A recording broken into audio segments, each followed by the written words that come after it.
35enne Alessandro Venier, ucciso e fatto a pezzi dalla madre e dalla convivente dell'uomo. I resti della vittima nascosti in un bidone in garage e coperti di calce. Gravi tensioni familiari all'origine del terribile omicidio.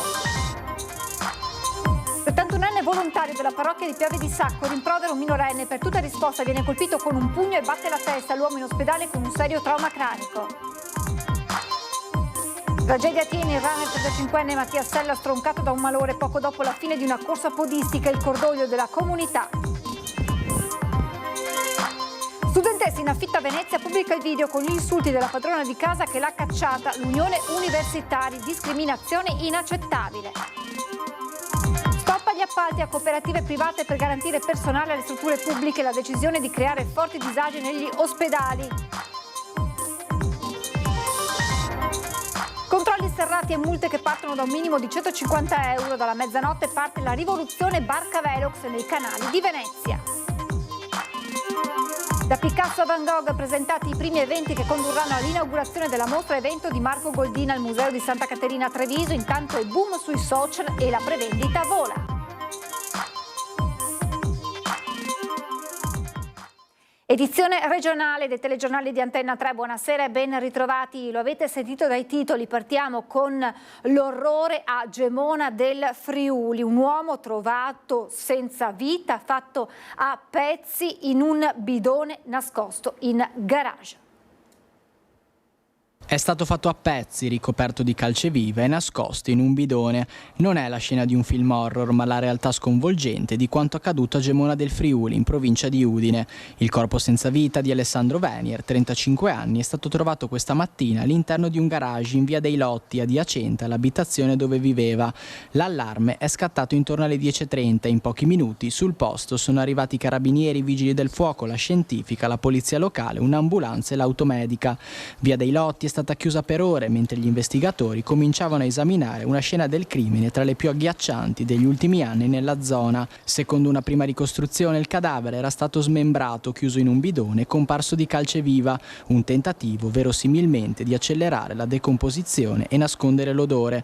All'interno dello stesso garage è stato ritrovato anche il cane di famiglia, un pastore maremmano, chiuso lì da almeno una settimana. Non si esclude che, rimasto intrappolato e senza cibo, possa aver cercato di nutrirsi con ciò che ha trovato.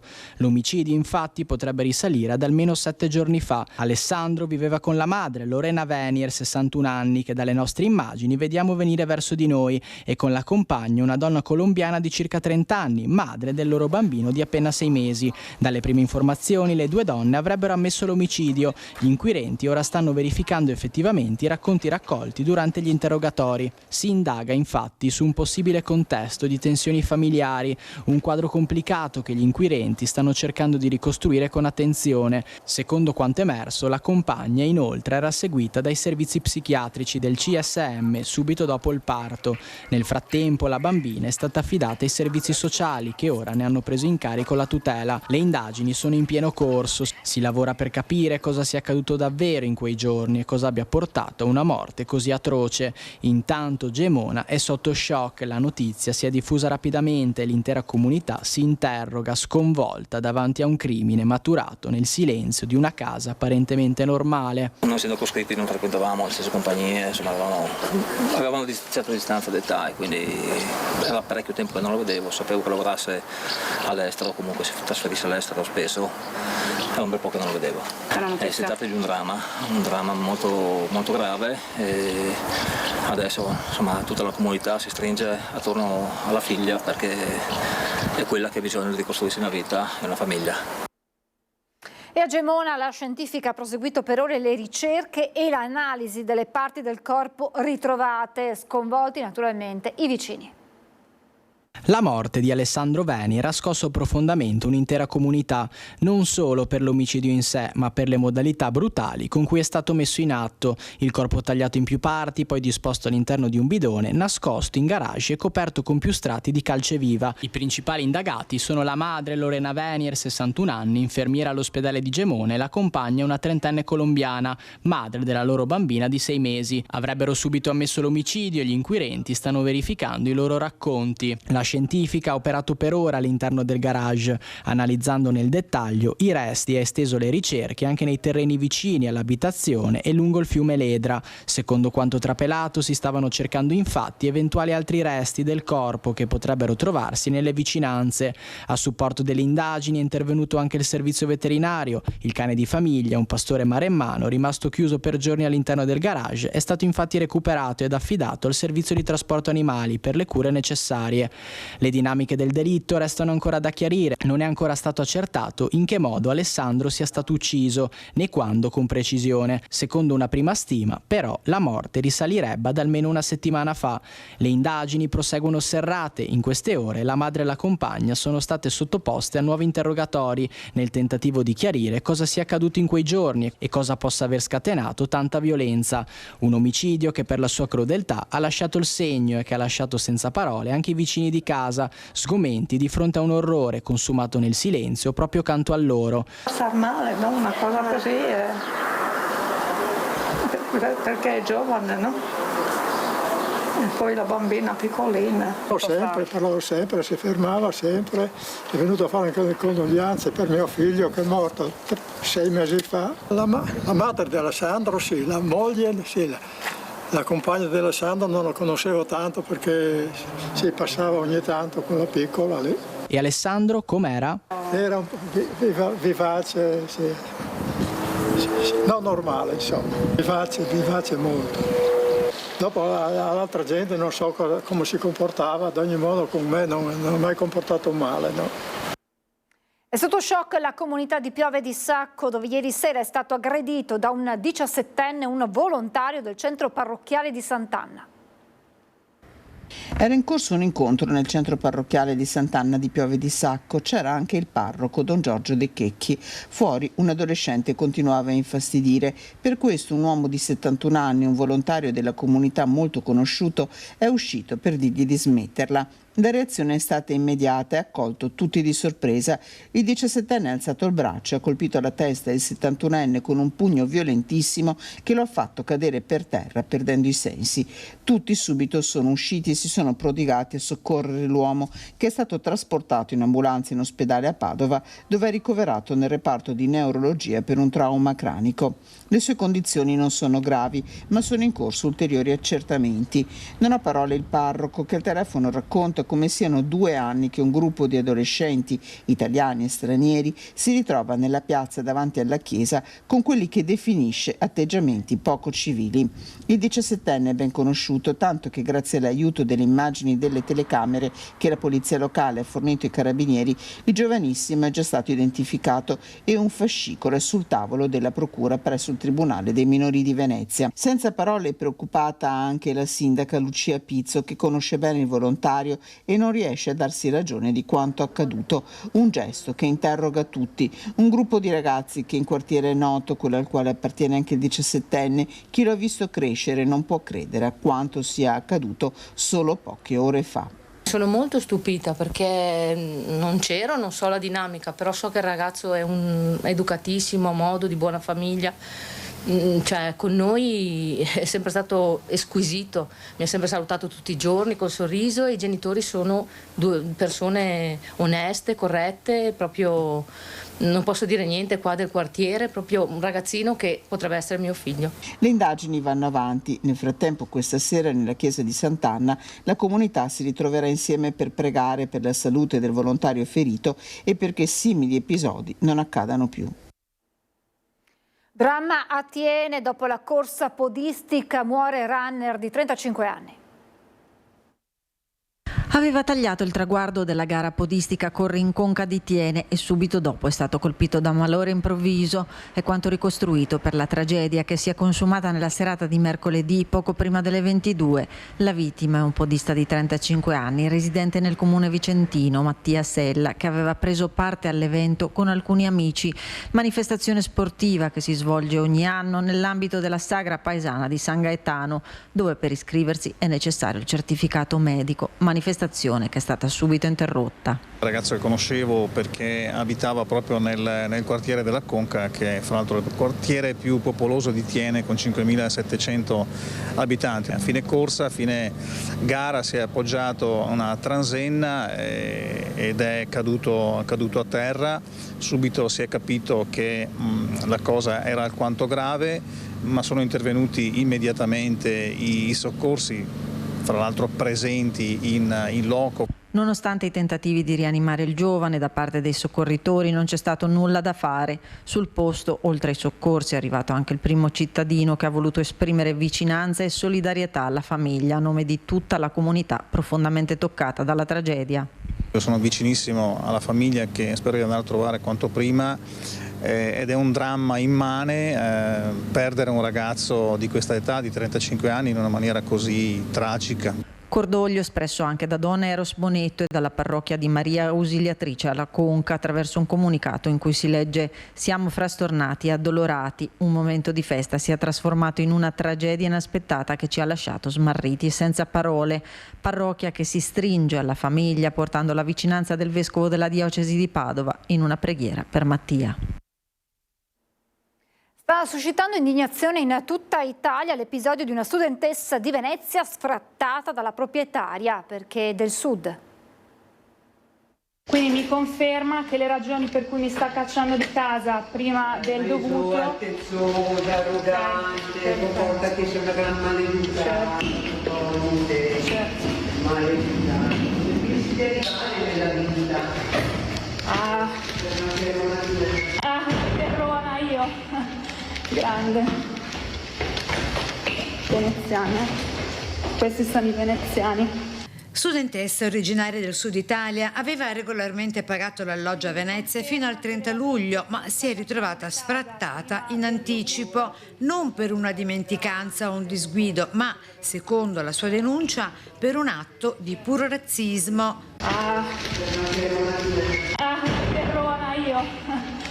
Nel video che la stessa studentessa ha diffuso sui social viene apostrofata con insulti gravissimi dalla proprietaria dell'appartamento che, come si sente dalla voce fuori campo, le urla: sei una terrona di M. Le immagini rilanciate dall'Unione degli Universitari Veneziani stanno facendo il giro del web, scatenando sdegno e solidarietà. Come UDU Venezia pensiamo che l'utilizzo di un linguaggio di questa tipologia intriso di razzismo e di antimeridionalismo sia inaccettabile.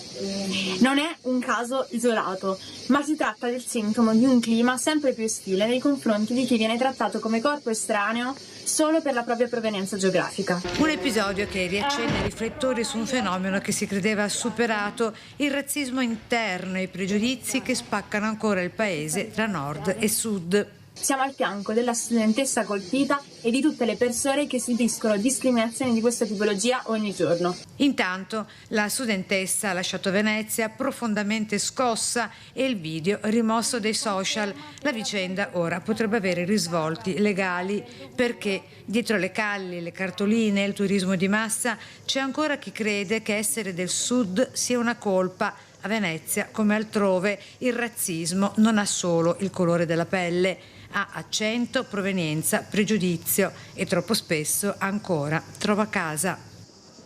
Stop agli appalti a cooperative private per garantire personale alle strutture pubbliche. La decisione del governo è partita e rischia di creare disagi.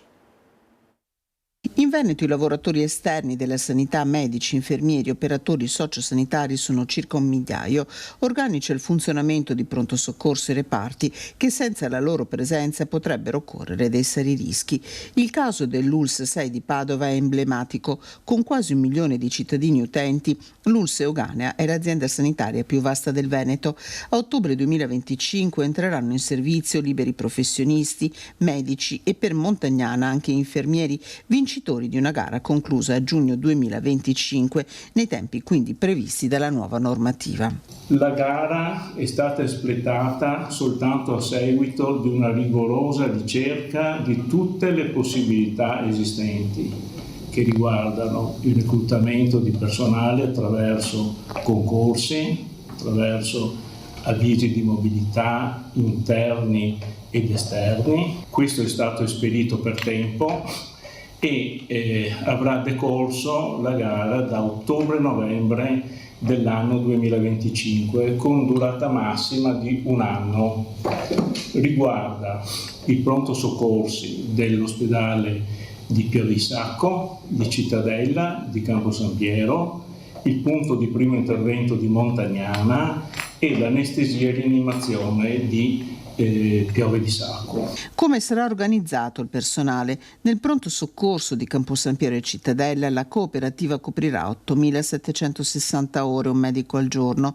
A Piove di Sacco le ore salgono a 10.766, un medico sulle 24 ore e 14 turni mensili, a cui si aggiungono 5.628 ore per il reparto di anestesia e rianimazione.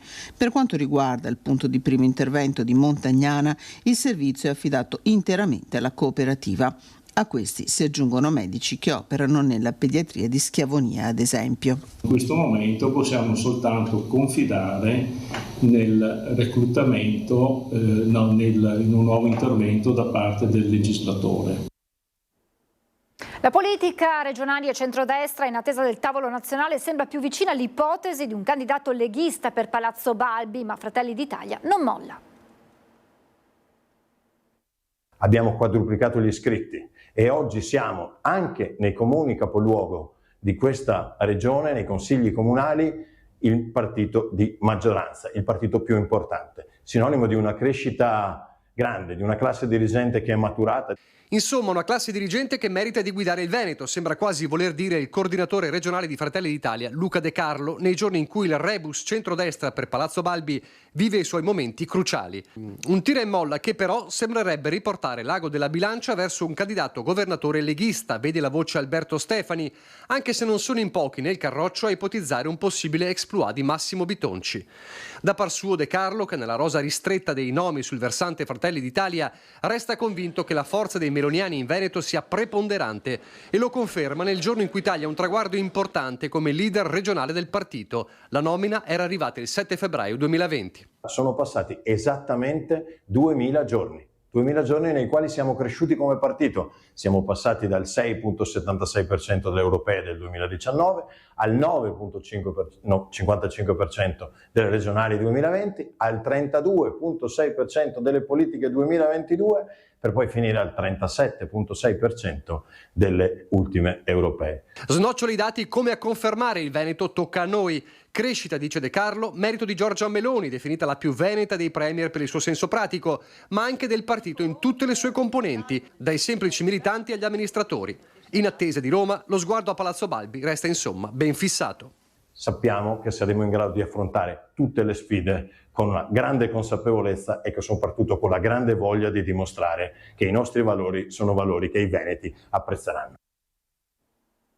Ripensare e aggiornare il progetto del sistema ferroviario metropolitano regionale sarà uno dei punti centrali del nostro programma. Il candidato presidente del Veneto per il centro-sinistra, Giovanni Manildo, rilancia l'idea della metropolitana di superficie in Veneto perché un Veneto moderno, spiega, che vuole essere competitivo e sostenibile non può fare a meno di una rete di trasporti pubblici integrata, capillare, pensata per tenere insieme territori e persone. Una mobilità pubblica efficiente e diffusa, conclude, permetterebbe una distribuzione più equilibrata dei flussi turistici, alleggerendo la pressione su Venezia e Verona e valorizzando l'intero territorio regionale, dai borghi alle città d'arte meno conosciute. Controlli serrati e multe che partono da un minimo di 150 euro. Dalla mezzanotte parte la rivoluzione barca velox nei canali di Venezia.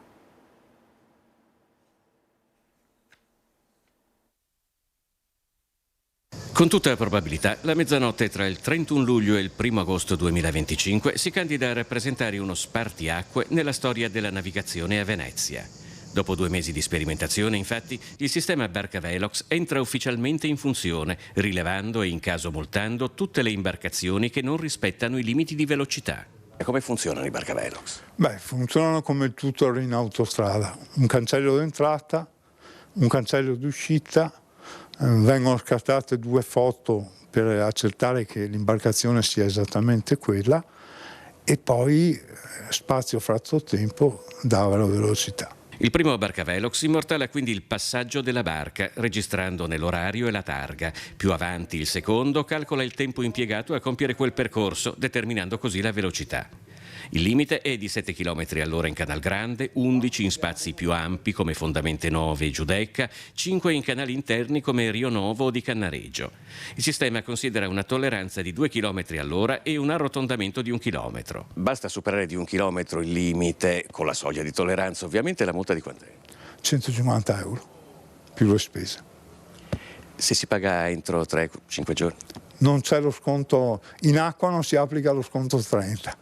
In compenso se si paga in ritardo? Si raddoppia la sanzione. Le parole d'ordine sono più sicurezza e meno motondoso. Venezia è oramai attraversata quotidianamente da un traffico enorme che spesso si dimostra poco sensibile al rispetto dei limiti di velocità, come testimoniano i dati raccolti in 2 mesi di sperimentazione dei Barcavelox. Abbiamo visto che ovviamente i tassisti corrono, un po' con sorpresa abbiamo visto che anche i trasportatori merci non rispettano i limiti di velocità e poi la parte del diporto è circa il 15% delle sanzioni. Temete ricorsi?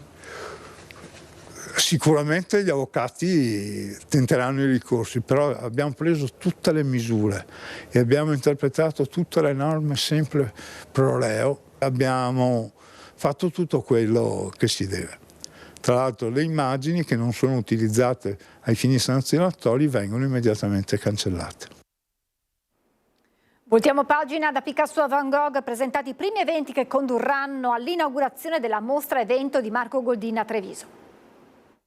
Noi abbiamo finora prevenduto oltre 12.000 biglietti, che è un dato francamente sbalorditivo, dati i tempi, quindi c'è tanta voglia di tornare a Treviso per vedere una mostra importante, lo percepiamo. Se posso fare una previsione, io credo che apriremo serenamente con almeno 30-35.000 biglietti prevenduti, che sarebbe una cosa veramente clamorosa per questi tempi. Il ritorno del figlio il prodigo Marco Goldin alla curatela di una grande mostra a Treviso sta già macinando numeri, elogi e grande attesa. C'è voglia di cultura, di tornare in città, ma anche di poesia e tecnologia, come ha detto il curatore, che è sbarcato sui social con pillole e racconti d'arte anche su quello più giovane, ovvero TikTok, che Goldin aveva sempre ritenuto un luogo non adatto ai suoi temi. Invece questi primi 60 secondi su un campo di grano di Van Gogh su TikTok hanno fatto oltre 360.000 visualizzazioni, non gente che si è staccata dopo 2 secondi, e quindi insomma è una cosa bella. La mostra Da Picasso a Van Gogh sarà inaugurata sabato 15 novembre al Museo di Santa Caterina a Treviso e ha messo in cantiere, oltre a tanta campagna online, anche eventi in presenza. Si parte mercoledì 6 agosto a Cortina d'Ampezzo nell'ambito del festival Una montagna di libri, con una lezione incontro dall'astrazione all'impressionismo.